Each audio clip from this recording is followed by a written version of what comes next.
សួស្តីបងប្អូនទាំងអស់គ្នាចាថ្ងៃនេះគឺថាម្ហូបចោះបាយមកមួយមុខទៀតហើយបងប្អូនហើយក៏មិនធ្លាប់ធ្វើពីមុនមកដែរមុខម្ហូបមួយមុខនេះគឺមានឈ្មោះថាត្រីប្រាសំយ៉ុងចំហុយបងប្អូនហើយមុខម្ហូបមួយមុខនេះគឺខ្ញុំកម្របានធ្វើខ្លាំងមែនតើបងប្អូនហើយចាឥឡូវតិចនៅក្នុងការធ្វើរបស់ខ្ញុំបែបណាលើមើលតាមដានមើលទាំងអស់គ្នា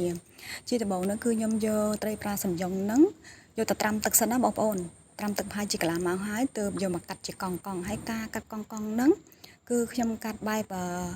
វាងរៀងវែងដែរអញ្ចឹងណាបងប្អូនរៀងធំតិចដែរតែកាលណាយើងកាត់ទៅទូចពេកគឺយើងយកពិបាកចំហុយទេបងប្អូនអញ្ចឹងខ្ញុំកាត់បែបហ្នឹងណា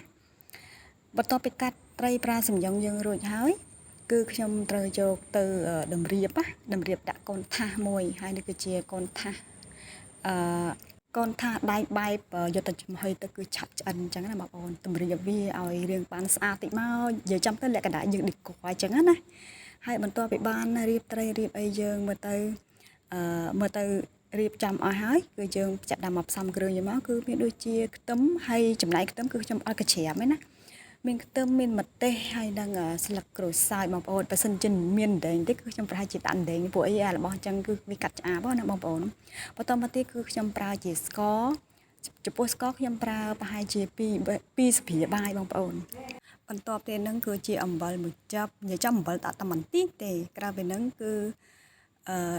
ប៊ីចេងហើយនឹងម្សៅស៊ុបក៏ប៉ុន្តែជាស្រ័យផងបងប្អូនណាមុខម្ហូបមួយមុខនេះគឺខ្ញុំអត់ប្រើទឹកត្រីទេព្រោះដោយសារអីត្រីប្រាសំយ៉ុងគឺវាមានរសជាតិប្រៃស្រាប់អីចឹងណាបងប្អូនហើយចំពោះម្សៅស៊ុបខ្ញុំប្រើមួយស្ភាកាហ្វេនោះទេបងប្អូនបន្តមកទៀតគឺជាអំពិលទុំសម្រាប់អំពិលទុំគឺយើងអត់ចោលណានិយាយចំការចំហុយត្រីមួយមុខនេះរៀងជូរអែមបន្តិចទេបងប្អូនគឺខ្ញុំអត់ប្រើដិតពេកទេណាហើយចំណុចកន្លែងហ្នឹងបងប្អូនគឺខ្ញុំឆ្លៀតបន្ថែមទឹកបន្តិចតែខ្ញុំអត់បានថតណាបងប្អូនហើយជាចុងក្រោយហ្នឹងគឺស្លឹកខ្ទឹមបងប្អូនស្លឹកខ្ទឹមគឺនៅពេលដែលយើងចំហុយត្រីហើយគឺនៅពេលដែលឆ្អិនណាគឺវាមានក្លិនឈ្ងុយខ្លាំងមែនទែនបងប្អូនណាមុខម្ហូបដែរមួយមុខនេះគឺថាអត់ដែរបានធ្វើទេបងប្អូននេះគឺជាលើកទី1សម្រាប់ខ្ញុំហើយគឺថាធ្វើម្ដងហើយគឺញ៉ាំស្អិតតែម្ដងហើយការចំហុយរបស់ខ្ញុំហ្នឹងគឺខ្ញុំប្រើពេលតែ15ទៅ20នាទីគឺឆ្អិនហើយបងប្អូនគឺមិនចាំបាច់ដល់កន្លះម៉ោងទេណា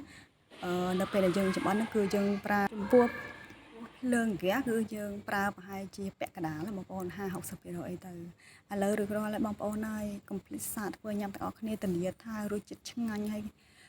ហើយចោះបាយណាបងប្អូនបាយពី3ចានអត់ដឹងខ្លួនហ្នឹងណាអធិស្ឋានផងបងប្អូនរៀងលឺសំឡេងអ្នកចិត្តខាងបន្តិច